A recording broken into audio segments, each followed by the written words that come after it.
মাকে কষ্ট দিও না রে ভাই, মাকে কষ্ট দিও না রে ভাই।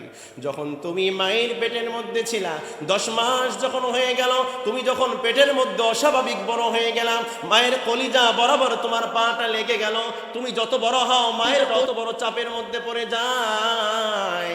বিজ্ঞান বলে, মেডিকেল সায়েন্স বলে, একটা বাচ্চা সন্তান যখন মায়ের পেটের মধ্যে ছিল, কমসে কম এই বাচ্চাটা মায়ের পেটের ভিতরে 4000 বার লাথি মেরেছে। ও ভাইরা, ও বন্ধুগণ, ও যুবক ভাইরা,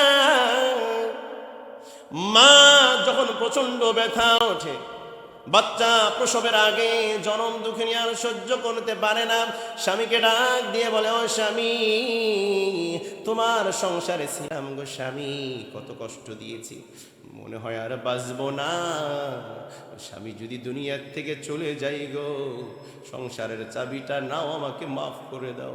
আমি যদি দুনিয়ার থেকে চলে যাই, আমার এই সোনামানিক ছোট্ট বাচ্চাটাকে তোমার কাছে আমানত দিয়ে গেলাম, আমার বাচ্চাটাকে তুমি দেখে রেখো। মারিয়াম আলাইহিস সালাতু ওয়াস সালামকে আল্লাহ রাব্বুল আলামিন ডাক দিয়ে বলল, মারিয়াম রে, যে খেজুরের গাছের নিচে বসছো, এটা একবারে শুকনো গাছ, ফুলও নাই, ফলও নাই। তবে মারিয়াম রে, তোমার পেটের মধ্যে প্রচন্ড ক্ষুধা, আমি আল্লাহ পাক জানি। ও মারিয়াম, চিন্তার কোনো কারণ নাই, তোমার একটা হাত দিয়ে আস্তে করে খেজুরের একটা গাছটা ধরে একটু লাড়া দেওয়ার ভান করো, একটু শক্তিটা খাটাও, বাকি দায়িত্ব আমি আল্লাহর।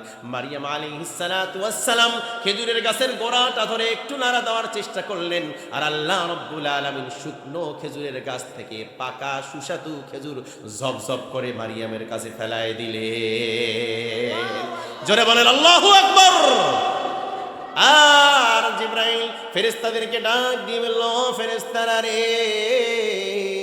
আমার মারিয়ামের পায়ের নিচ থেকে, মাটির নিচ থেকে পানির ব্যবস্থা করে দাও। ও মারিয়াম রে, চিন্তার কোনো কারণ নাই, তোমার বাবা নাই, মা নাই, তোমার সাথে কেউ নাই রে মারিয়াম, চিন্তার কোনো কারণ নাই। শরীরের মধ্যে যেহেতু দুর্বল হয়েছে, পেটের মধ্যে প্রচন্ড ক্ষুধা রে, তাড়াতাড়ি নাও, খেজুরগুলা খাও আর পানিগুলা খাও। আমি আল্লাহ রাব্বুল আলামিন এই খেজুরগুলো যদি খাও, শরীরের মধ্যে পুষ্টি দিব, হিম্মত দিয়ে দিব, শক্তি দিয়ে দিব। সেজন্য আমার ভাইয়েরা, গর্ভবতী বোনদেরকে ফল পাকড় বেশি করে খাওয়াবেন।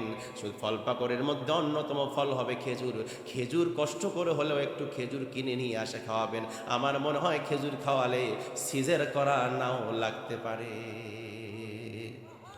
এবার মারিয়াম আলাইহিস সালাতু ওয়াস সালাম কি কথা বলছেন? আল্লাহ রাব্বুল আলামিন বলছেন, قالت يا ليتني مت قبل هذا وكنت نسيا منسيا। খেজুরের গাছের নিচে বসে মারিয়াম আলাইহিস সালাতু ওয়াস সালাম ধিক্কার দিচ্ছেন, নিজেকে ধিক্কার দিচ্ছেন, নিজেকে ধিক্কার দিচ্ছেন। আহারে, এই দিন আসার আগে কেন আমার মরণ হলো না? মৃত্যু কবলা হাদা ওয়া কুনতু নাসিয়াম মানসিয়া, কেন আমার মরণ হলো না? দুইটা বর্ণনার পাওয়া যায়, দুইটা কথা। নিজেকে ধিক্কার দিচ্ছেন আর বলতেছে এর চাইতে মরণ ভালো, কেন আমার মরণ হলো না? প্রথম ব্যাখ্যা হচ্ছে, মারিয়াম আলাইহিস সালাতু ওয়াস সালাম চিন্তা করতেছেন, বাচ্চা তো প্রসব হয়ে যাবে, বাচ্চাটা জন্ম হবে, বাচ্চা জন্ম হওয়ার পর এই বাচ্চাটার পরিচয় আমি কি দেব? এইটা হওয়ার আগে কেন আমার মরণ হলো না? তো মারিয়াম আলাইহিস সালাতু ওয়াস সালাম চিন্তা করতেছে, আমি সামাল দিব কেমনে, কেমনে সামাল দিব, কি পরিচয় দেব? এটা হচ্ছে একটা ব্যাখ্যা। 2 নম্বর ব্যাখ্যা হচ্ছে, মারিয়াম আলাইহিস সালাতু ওয়াস সালামের বাচ্চা প্রসবের ব্যথা উঠেছে মরু প্রান্তরের মধ্যে। মারিয়ামের সাথে বাবা নাই, মা নাই, বোন নাই, ফুপু নাই, খালা নাই, কোনো একজন মহিলাও নাই। মারিয়ামের দুঃখ, আহারে, কোন মরু প্রান্তরের মধ্যে আসলাম, আমার সাথে কেউ নাই। আমার ভাইয়েরা, মেয়েদের এই করুণ অবস্থা আমরা কোনোদিন বুঝবো না, যেহেতু আমরা পুরুষ। একমাত্র মেয়ে হয়ে মেয়ের দুঃখটা বোঝে। সেজন্য মা বাচ্চা হওয়ার 7 দিন আগে বেটির বাড়িতে গিয়ে আশ্রয় নেয়। কথা বলেন ঠিক কিনা? প্রচন্ড ব্যথা যখন শুরু হয়ে গেল, মারিয়াম আলাইহিস সালাতু ওয়াস সালাম বলতেছে, মৃত্যু কবলা হাদা কুনতু নাসিয়াম মানসিয়া, কেন আমার মরণ হলো না, কেন আমার মৃত্যু হলো না? এই প্রচণ্ড ব্যথা আমি সহ্য করতে পারবো না। এত ব্যথা আমি কেমনে সহ্য করি রে? এত ব্যথা আমি সহ্য করতে পারবো না। এই ব্যথা ওঠার আগে কেন আমার মরণ হলো না? আমার ভাইয়েরা, আমার বন্ধুগণ, আমরা আমাদের মায়ের পেটের মধ্যে যখন ছিলাম, আমাদের মাদেরকে আমরা কষ্ট দিয়েছি, কত যন্ত্রণা দিয়েছি, কত কষ্ট দিয়েছি। একটা জীবিত মানুষ আর একটা জীবিত মানুষকে 10টা মাস বহন করে নিয়ে বেরিয়েছে। যখন 6 মাস, 7 মাস, 8 মাস, 9 মাস যখন হয়ে গিয়েছে, লাথি মেরেছি, গুতা মেরেছি, মাকে খাইতে দেই নাই, ঘুমাইতে দেই নাই। মা জননী কোটার মধ্যে শান্তি পান নাই। আমার ভাইয়েরা, যখন বাচ্চা বড় হয়ে যায়, 10 মাস যখন হয়ে যায়, ও যুবক ভাইয়েরা, কান খুলে শুনো রে ভাই, ও ভাই, মাকে কষ্ট দিও না রে ভাই, মাকে কষ্ট দিও না রে ভাই। যখন তুমি মায়ের পেটের মধ্যে ছিলা, 10 মাস যখন হয়ে গেল, তুমি যখন পেটের মধ্যে অস্বাভাবিক বড় হয়ে গেলাম, মায়ের কলিজা বরাবর তোমার পাটা লেগে গেল। তুমি যত বড় হও, মায়ের কলিজাটা অত বড় চাপের মধ্যে পড়ে যায়। বিজ্ঞান বলে, মেডিকেল সায়েন্স বলে, একটা বাচ্চা সন্তান যখন মায়ের পেটের মধ্যে ছিল, কমসে কম এই বাচ্চাটা মায়ের পেটের ভিতরে 4000 বার লাথি মেরেছে। ও ভাইরা, ও বন্ধুগণ, ও যুবক ভাইরা, মা যখন প্রচন্ড ব্যথা ওঠে, বাচ্চা প্রসবের আগে জনম দুঃখিনী আর সহ্য করতে পারে না, স্বামীকে ডাক দিয়ে বলে, ও স্বামী, তোমার সংসারে ছিলাম গো স্বামী, কত কষ্ট দিয়েছি, মনে হয় আর বাঁচবো না। স্বামী যদি দুনিয়ার থেকে চলে যাই গো, সংসারের চাবিটা নাও, আমাকে মাফ করে দাও। আমি যদি দুনিয়ার থেকে চলে যাই, আমার এই সোনামানিক ছোট্ট বাচ্চাটাকে তোমার কাছে আমানত দিয়ে গেলাম, আমার বাচ্চাটাকে তুমি দেখে রেখো। নিজের জীবনের চিন্তা মা কোনোদিনও করেন না। জনম দুঃখিনী মা কান্না করে। আমার ভাইয়েরা, যখন প্রচন্ড ব্যথা শুরু হয়ে যায়, 3টা লাথি মারে প্রত্যেকটা সন্তান যখন দুনিয়ার মধ্যে আসে। আসার আগে বড় বড় 3টা লাথি মারে। বিজ্ঞান বলে, যখন 3 নাম্বার লাথিটা মারে, যখন প্রথম লাথিটা মারে, তখন মায়ের কলিজাটা একটু ফেটে যায়, এত প্রচণ্ড যন্ত্রণা শুরু হয়ে যায়। কারণ মায়ের কলিজা আর বাচ্চার পা একেবারে এক জায়গায় থাকে, কলিজাটা এত চাপের মধ্যে থাকে। এই সময়ে বাচ্চাটা দুনিয়াতে আসার জন্য যখন নড়াচড়া করে, লাথি মারে পেটের মধ্যে, কলিজার মধ্যে লাথিটা লাগে যায়, সঙ্গে সঙ্গে জনম দুঃখিনী মায়ের কলিজা ফেটে যায়, ব্যথাটা আরো বেশি বেড়ে যায়। জোরে বলেন আল্লাহু আকবার। তারপর 2য় নম্বর লাথি যখন মারে, মার সহ্য করতে পারে না, মা ডাক দিয়ে বলে, কে আছো রে, একটু পানি দাও, দাও না একটু পানি দাও। ওই সময়ে জনম দুঃখিনীকে যদি 1 নদী পরিমাণ পানিও খাওয়া হয়, তারপরে পানির পিপাসা মিটবে না। 1 সাগর পানি খাওয়াইলেও মায়ের পানির পিপাসা মিটবে না। এমন যন্ত্রণা শুরু হয়ে যায়, কেউ পানি দেয় না, ব্যথাটা আরো বেশি হয়ে যায়। জনম দুঃখিনী সহ্য করতে পারে না, বাচ্চা ছটফট করে দুনিয়ার মধ্যে আসার জন্য। 3 নাম্বার লাথি যখন মারে, জনম দুঃখিনী আর সহ্য করতে পারে না, একটা চিৎকার মেরে জমিনের মধ্যে পড়ে যায় আর হুঁশ হারিয়ে ফেলে। জনম দুঃখিনী যখন হুঁশ হারায়, ওই যে কলিজার মধ্যে লাথি দিয়ে কলিজাটা ফাটায় দিয়ে সন্তান সঙ্গে সঙ্গে দুনিয়ার মধ্যে চলে আসে। জোরে বলেন আল্লাহু আকবার।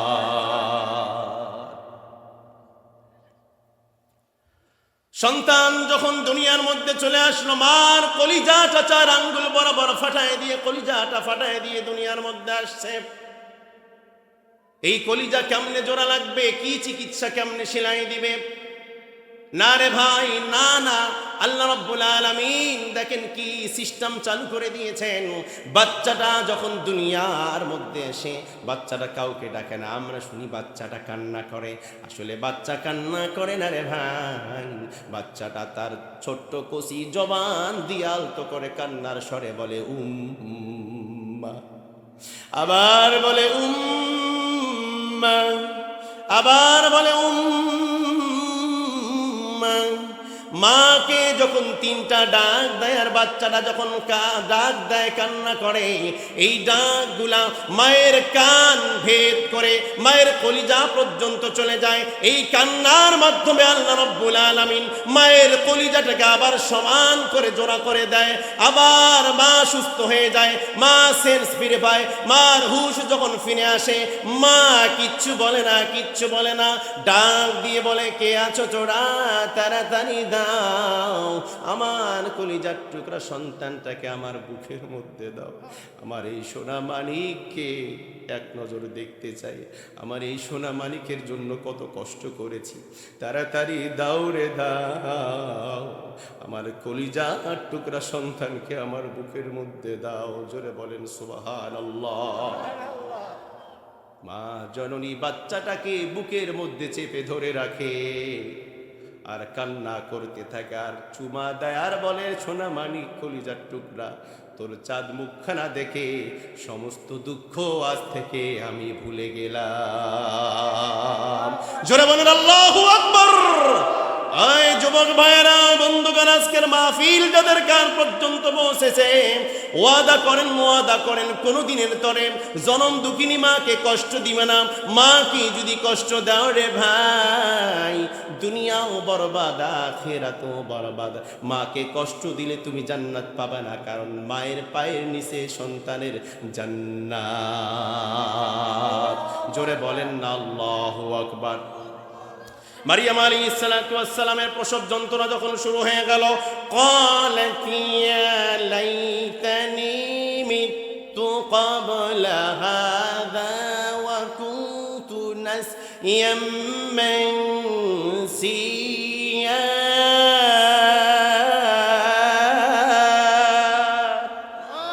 মারিয়াম আলাইহিস সালাতু ওয়াস সালাম বলছেন, এই ব্যথা ওঠার আগে কেন আমার মরণ হলো না? আমার ভাইয়েরা, আমার বন্ধুগণ, মারিয়াম আলাইহিস সালাতু ওয়াস সালামকে সান্ত্বনা দিয়ে আল্লাহ রাব্বুল আলামিন বলছেন, ফামাযাহা মিন তাহতিহা আল্লা তাহজানি কদ জাআলা রাব্বুকি তাহতাকি সারিয়া। আল্লাহ পাক ফেরেশতাদেরকে আহ্বান করে বললেন, ফেরেশতা মারিয়ামকে আহ্বান করে বললেন, ও মারিয়াম রে, দুঃখের কোনো কারণ নাই, চিন্তার কোনো কারণ নাই।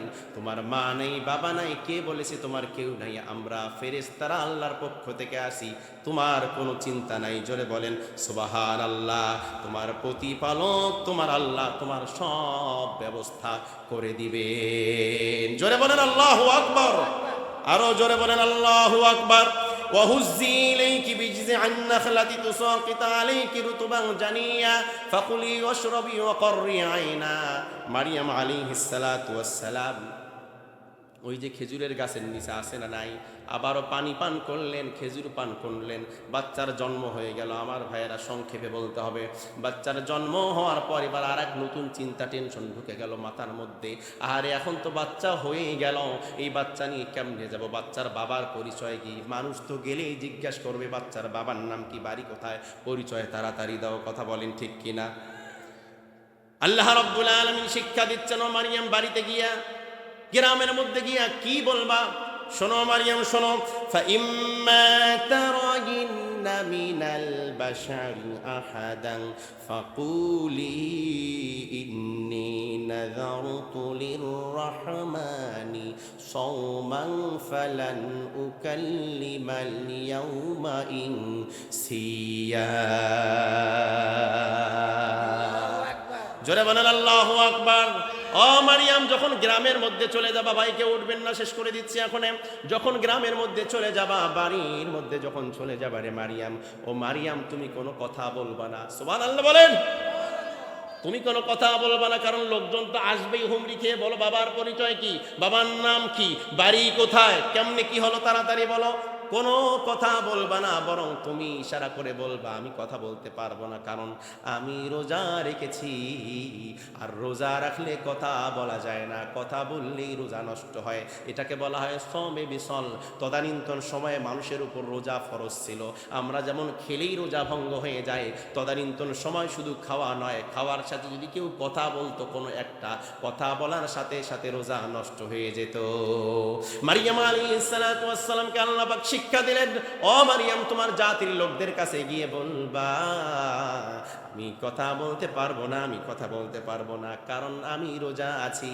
ইশারা করে বলবা আমি কথা বলতে পারবো না। সুবহানাল্লাহ বলেন। এবার মারিয়াম আলাইহিস সালাতু ওয়াস সালাম সন্তানকে নিয়ে, অর্থাৎ ঈসা নবীকে নিয়ে জাতির লোকদের কাছে গেল। দেখেন আল্লাহ রাব্বুল আলামিন কি বলেন, ফাআতাত বিহি কওমাহা তাহমিলু। জোরে বলেন আল্লাহু আকবার। আল্লাহ পাক বললেন, ও মারিয়াম রে, এবার ঈসা নবীকে নিয়ে গ্রামের মধ্যে চলে যাও, মানুষদের কাছে চলে যাও, বাকি খেলাটা আমি আল্লাহ রাব্বুল আলামিন খেলবো। জোরে বলেন আল্লাহু আকবার। আমার বন্ধুগণ, আমার ভাইয়েরা, মারিয়াম আলাইহিস সালাতু ওয়াস সালাম তো নাই, অনেক দিন থেকে নাই, কয়েকদিন থেকে নাই। হঠাৎ করে বাড়ির মধ্যে আসলো, একটা বাচ্চা নিয়ে আসলো, চাঁদের চাইতেও ফুটফুটে সুন্দর ঈসা নবী আলাইহিস সালাতু ওয়াস সালাম। আল্লাহু আকবার বলেন। কানাকানি শুরু হয়ে গেল, গ্রামের মধ্যে হুরহাঙ্গাম শুরু হয়ে গেল। বলে কি, মারিয়ামকে আমরা এত ভালো মনে করেছিলাম, সে মারিয়াম দেখো কি অকাম করেছে, অপকর্ম করেছে, বাচ্চা একটা নিয়ে গ্রামের মধ্যে আসছে। এবার মারিয়াম আলাইহিস সালাতু ওয়াস সালামকে দেখার জন্য লোকেরা চলে আসলো।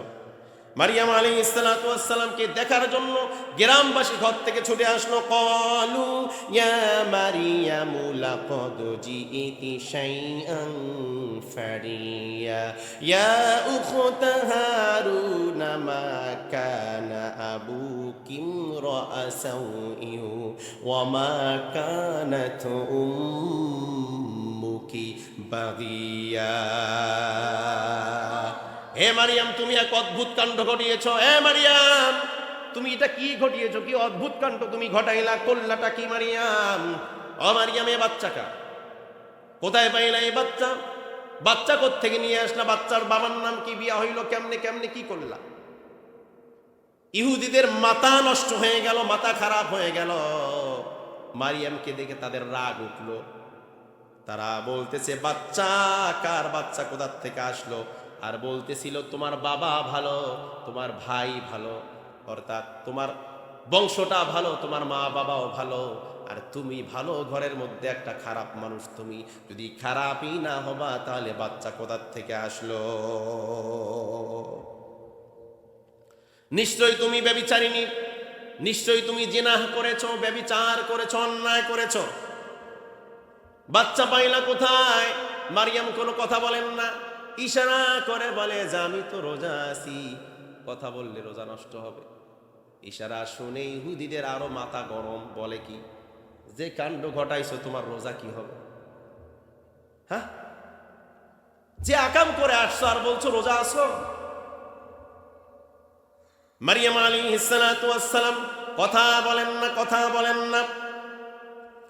মারিয়াম আলাইহিস সালাতু ওয়াস সালাম কথা বলেন না। খুব করে যখন বেঈমানেরা ধরলো, ইহুদিরা ধরলো, কথা বলতেই হবে, বাচ্চার পরিচয় দিতেই হবে, বাচ্চার বাবার নাম বলতেই হবে, নাহলে প্রমাণ হয়ে যাবা তুমি খারাপ মহিলা, তুমি জিনা করেছো, ব্যভিচার করেছো।